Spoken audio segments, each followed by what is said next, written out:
everyone, my name is Rachel. Welcome back to my channel. Today I am here to bring you guys a type of video that I have not done in well over a year. From what I recall, I haven't done a video like this since like January of last year, so I felt that it was definitely past time to bring this back. So I am giving you guys recommendations for historical romances that are vastly underrated in my opinion. Basically what I do for these videos is that I go on my Goodreads and I sort all the books that I've read by number of ratings, meaning how many people have rated the book on Goodreads. And then I look at all the historical romances that I adore that have the least number of ratings. So why don't we go ahead and just jump on into it. I'm going in order of the book that has the lowest amount of ratings to, we have a couple books that have just under 2,000 ratings. So the first book, I'm so sad about this, Love and War by Shira Lynn, has only 59 ratings, guys. This is a freaking-tastic historical romance, specifically a World War II romance. It is also an interracial romance between Emile, who is forced to be a surgeon for the Nazi regime, and then we have Victoire, who is a black lounge singer. She ends up being Emile's maid. Things kind of go on from there. I know that the power imbalance sounds kind of weird, but just trust me and give this book a chance. It's absolutely stunning.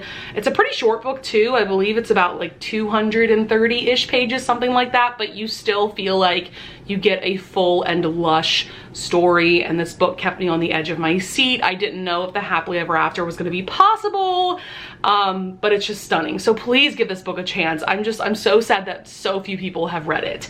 Next up we have Her Virgin Duke by Nicola Davidson. This has 134 ratings. So I have come to the conclusion that I'm gonna have to start bullying you guys into reading Nicola Davidson, because some of you guys are still not taking my recommendations and giving her a chance. So if I have to resort to bullying to make that happen, I'll do what I have to do.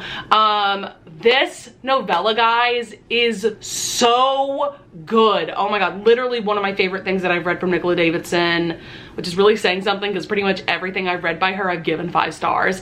And I will say, it centers like just a little bit around Christmas, but not really. So you really could read this around any time of the year. Let me just pitch it to you this way. We have a repressed Virgin Duke, Bennett, being matched up with Delilah, who is the owner of a sex and pleasure club, and she is known as the Mistress of Sin.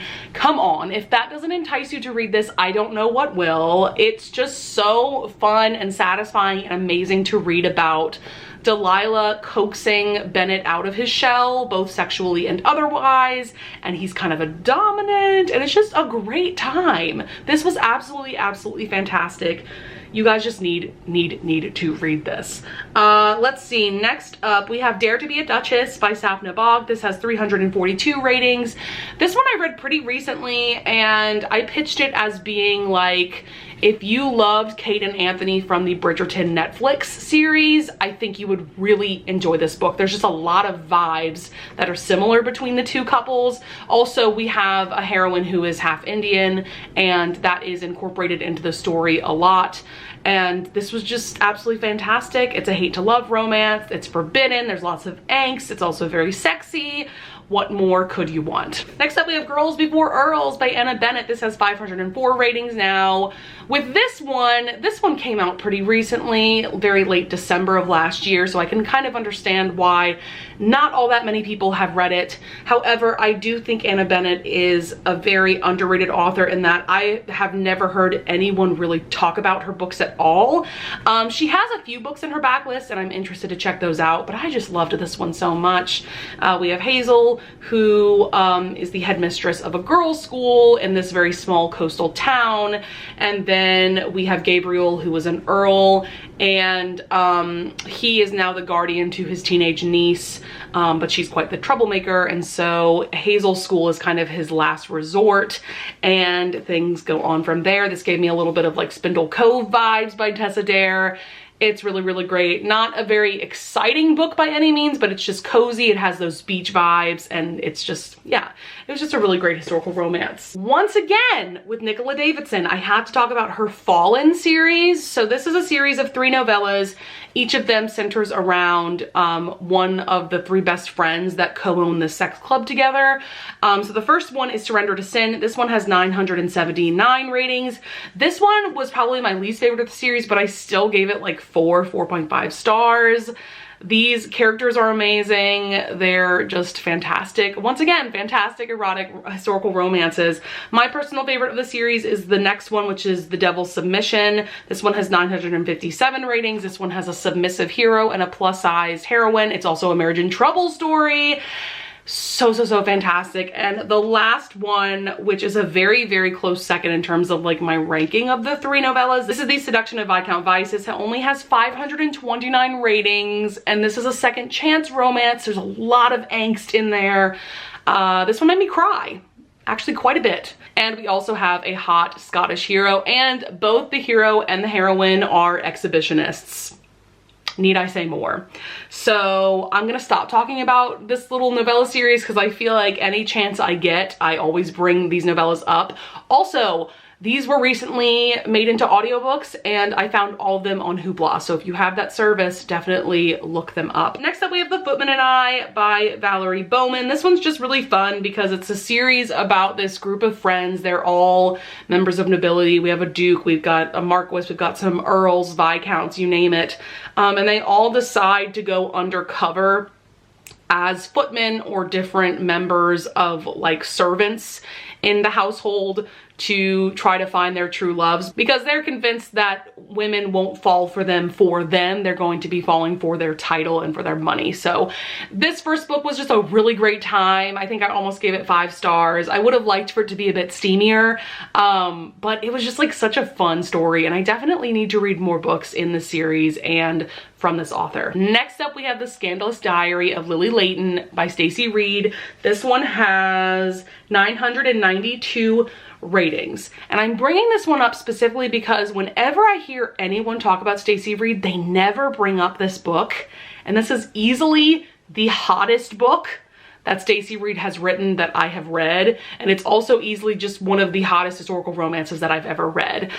There's quite a bit of voyeurism and exhibitionism involved. It's just a great time, and the steamy scenes start from almost page 1 from what I can recall. I didn't absolutely love this book like in terms of the non-romance plot, but the steamy, sexy scenes are incredible. So if you're looking for truly, like I said, a hot historical romance, this is one that you should check out. Next up, I quickly want to mention A Reckless Match by Kate Bateman. This one has, let's see, 1,251 ratings. So we are getting into higher numbers here, over 1,000 ratings, which is really great, but I still think these books are underrated. This is just a really fun Romeo and Juliet-esque hate to love romance. I say hate in quotes though. And it's also one of those hate to love romances where it's really like the heroine who hates the hero and the hero is just kind of entertained by how much she hates him. I love those hate to love romances. I'm reading one of those right now, and it's just such a fun vibe. So yeah, this is about like the Montgomery and the Davies families. They've been feuding for like 500 years. And this was just a wonderful time. Kate Bateman writes fantastic banter. I just highly recommend this one, and I'm so excited for book 2 that's coming out really soon. And that one is going to be an enemies with benefits situation, so really excited about that. Next up, I quickly want to mention Tycoon by Joanna Shupe. This is technically like a prequel novella in her Knickerbocker Club series. This one's just so much fun because it takes place mostly on a train, and it's like a fake engagement, fake marriage story. And our heroine basically pretends to be the fiance of the hero because she's on the run from these really bad guys. Basically, she saw something that she wasn't supposed to, and so she's just desperately trying to get on this train to get away from the men. And so she sees the hero and she's like, perfect, and she just goes right up to him and kisses him, and things go on from there. I just loved how the heroine like bulldozed her way into the hero's heart. And my only gripe about this one is that I wish there would have been some kind of epilogue, because I feel like the ending was a little bit abrupt, but it was still a really fun time. Next up, I have Would I Lie to the Duke by Eva Lee. This one has 1,491 ratings. This is book 2 in her Union of the Rake series. This is a book in the series that I don't hear many people talking about, but the main draw here is that we have a dominant heroine, Jessica, and a submissive hero, Noel, who is a duke. And the steamy scenes in this are just exquisite. So if for nothing else, read this book for that vibe. And the non-romance plot of this is really interesting because it involves Jessica, our heroine. Like I said, she's desperately trying to get investors for her family's business. And so she starts posing as Lady Whitfield so that she can get into society basically, and she can pitch her business to these very wealthy people, and Noel, our hero, is one of them. So there's a bit of deception going on, but I thought that it was handled really well, and like I said, the steamy scenes are pretty immaculate. I feel like Eva Lee does that so well. I also want to briefly bring up When She Said I Do by Celeste Bradley. This one has, let's see, 1,590 ratings, and I've talked about this one a lot recently. I will link up in the cards above the reading vlog where I read this book, because I just gushed about this for like hours, I feel like, in that vlog.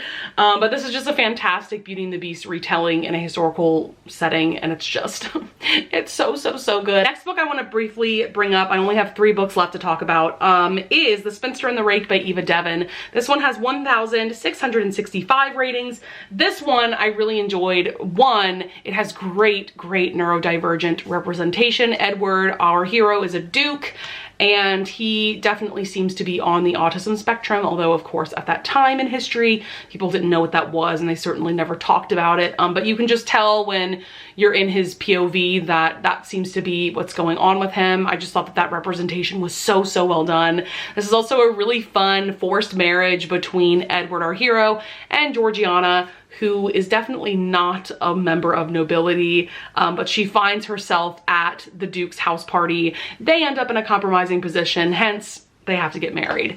So yeah, this one was just so good. Highly recommend it. And then the last 2 books I have to talk about, these are 2 books that I also feel like I'm gonna have to start bullying you guys into reading. The first one is The Perks of Loving a Wallflower by Erica Ridley. This one has 1,702 ratings. So I mean, that is a pretty healthy amount of ratings for a historical romance for sure, but like, I just need more of you to read this book. It is easily the best sapphic historical romance that I've ever read, though admittedly I have not read that many, but it's also just a fantastic romance and sapphic romance in general, regardless of it being historical. Oh my god, like I am just obsessed with Thomasina and Philippa, and I am obsessed with the Winchester family. They're basically like this found family thing going on. They are a group of, I believe, 6 orphans that were adopted by this baron. The baron has now passed away, but they still all live together, and oh my god, they are just so fun, so amazing. I'm so excited for book 3 to come out, which is called Nobody's Princess. And yeah, like, read it. Read this book. And the very last book I have to talk about in this video is The Lady Gets Lucky by Joanna Shupe. This one has 1,890 ratings. One of my favorite historical romances of all time. I am planning on rereading this actually kind of soon. Even though I read it for the first time in November, like, that's how much I am obsessed with this story. Kit and Alice are everything to me. If you know nothing about this romance, we have Alice. She is desperately trying to find a man to marry, mainly because her mom is nuts. Like, she is awful to Alice. But she knows that she's very shy. She doesn't know how to flirt, how to seduce a man, anything like that. So she goes to Kit, who is also at this house party. I love historical romances that take place at a house party. She notices that he seems to be a ladies' man and a rake, right? She goes to Kit in his bedroom. That's already scandalous enough. And she just straight up asks him to give her lessons in seduction so that she could attract a husband. And oh, it's so good. I love the sex lessons trope so much, and it's just immaculate in this book. And if given the chance, I will go on about this book for hours and hours. I'm gonna shut myself up, but you need to read this. And don't worry about reading book 1. I don't plan on reading book 1 because it got very mixed reviews. Just go straight into this book and thank me later. Trust me, the story is just as amazing as the cover. So that is going to be it for some underrated historical romance recommendations. Definitely leave a comment below if you have even more underrated historical romances that you would like to recommend to me and to anybody else who is watching this video. I would also love it if you would leave a like and subscribe, and I thank you so much in advance if you do, and I will see you guys in the next video. Bye!